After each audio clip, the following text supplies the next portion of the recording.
What's up, everybody? It's AJ with eTrailer.com. Today we're going to be checking out the Hollywood Rack Destination. It's going to be a 4-platform style bike rack, and it's going to be on our 2022 Subaru Outback. So if we look at it here, we have a mountain bike on there today. It holds it right here by the frame. You got it goes into the cradle. Pull it nice and tight. You got a padding on the other side. I can show you on this cradle instead since there's not a bike here. You got this to protect the down tube on your bike, that way it doesn't scratch or damage it. We don't recommend putting a carbon fiber bike on here just because it could damage that frame, because that's how it holds it. Now if we look at the tires, you also have straps there to go around. They got that same padding. It's going to protect the wheel here, and it's on there pretty tight as well. You can pull it down and hear it ratchet. It's not going to make a noise on this one because it's as tight as you can get, but it holds it in place. I'll even shake the bike here real quick. You can see it moves just a little bit, but not much at all, so it's going to be fine when it's going down the road. Let's go ahead and remove it and get it out of the way so we can take a close look at everything. So just come here, push on that latch. It's going to release the strap, pull it up and out of the way. Make sure you do the wheel ones first because you can have the frame strap holding it in place as you do that, so you can use both hands a little easier. Now when it comes to this one, make sure you hold on the bike, throw that latch, and you kind of just have to use one hand to get that strap out there. There we go. Now that's loose and out of the way. And lift up the bike rack, or the bike, sorry, and just set it aside.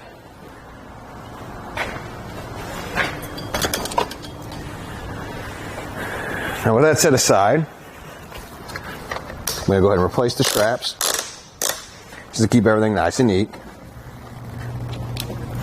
Something I want to show you is that, let's say you get your bike rack loaded up and you forget to throw something in the back of your vehicle. You can actually fold this down and open up that back hatch without having to unload the whole bike rack. Now again, it's only when the bikes aren't loaded you can do this. So just turn this knob, this arm comes off, and you fold this down and out of the way. Like that, and now you can open up your back hatch without fear of it hitting that main mast. You can get in there, grab whatever you forgot, or throw in whatever you forgot at the last second, and then close it back down. It's a nice feature to have, especially when you already got the bike rack loaded up and everything. You don't have to take that all off just to get back there. We're going to put this back up temporarily. Actually, let's just leave it down. We don't need it up. Let's get some measurements on this bike rack. So, first off, we're going to go from the bumper to the first out point because it's definitely going to add some to the back of your Subaru. It is a 4-platform style bike rack, so you got about 42 inches it adds on to the back. So that's quite a bit. Just remember it's back there, especially if it's the first time you put something in the hitch. When you're backing out tight spots or even pulling your garage and it's out like this, just remember that's added on there. You don't want to close your garage on there or anything like that. Now we can see the closest point. So just come up to the bumper again, and looks like the closest point will be right here at 7 inches. So again, plenty of room there. This bike rack doesn't move all that much. It definitely doesn't move forward or backwards, so you don't have to worry about it ever coming in contact with the bumper at that spot.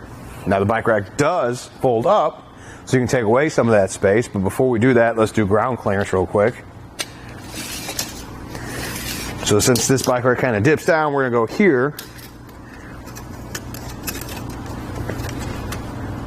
Looks like it's right there at 19, if I can hold it still, 19.5 inches from the ground to the bottom here. So it's got enough rise to where you shouldn't really have to worry about that, but it's always something we like to mention when you're going up steep hills or driveways. Now, we can fold it up. So we're going to come over here to the side, pull this clip out on this side, and then just a hand knob. You just turn. I like that you don't need tools to do this. With that removed, you can just fold it up towards your vehicle.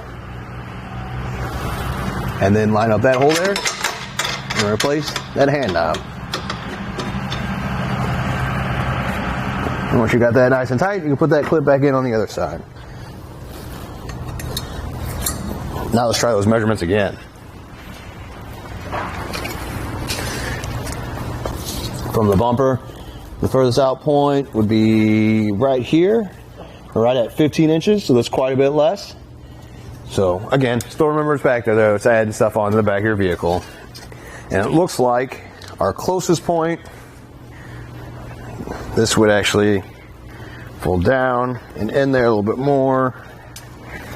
Our closest point, it's probably this bar now here, so it's only gonna be a little bit closer, but let's go ahead and get that measurement anyway. Let's see. Right here, from where I'm looking, looks like right about 7 inches right there. So, still fine. It doesn't move a whole lot back and forth. Just a little bit, so it's never going to come close to the back of your vehicle. Now let's look down here at the bottom at the hitch. It fits 2-inch by 2-inch hitches. It's got an anti-rattle hitch pin in there, so you can shake the whole vehicle back and forth. There's no rattling here at the hitch at all. It even has a hitch lock on there for the anti-rattle hitch pin, so that's nice. You can lock this up. That way nobody can take this out when you're not around. Something I would recommend is the e-trailer hitch alignment tool. It's going to be a collar that fits over right here on the shank of our bike rack. So once you get this set up, you'll put that over there, tighten it down, and then every time you go to throw this bike rack in there, it'll hit that collar and line up that hitch pin on the first try every single time. Really takes the annoyance out of putting the bike rack in there sometimes, because sometimes you can slide in too far and you just have to look to the side. On the 4-style platform bike racks, it's kind of harder to lean over and look. So it's really going to help you out. It hits that, then you put your pin in, you're done, and get on with your adventure. Well, I think that does it. Thanks for hanging out. I hope this helped. Now we're going to go ahead and take it on our test course. First we'll start with the slaloms. This is going to show the side-to-side action. It's kind of going to mimic the movements that you'll see whenever you're driving down the road normally.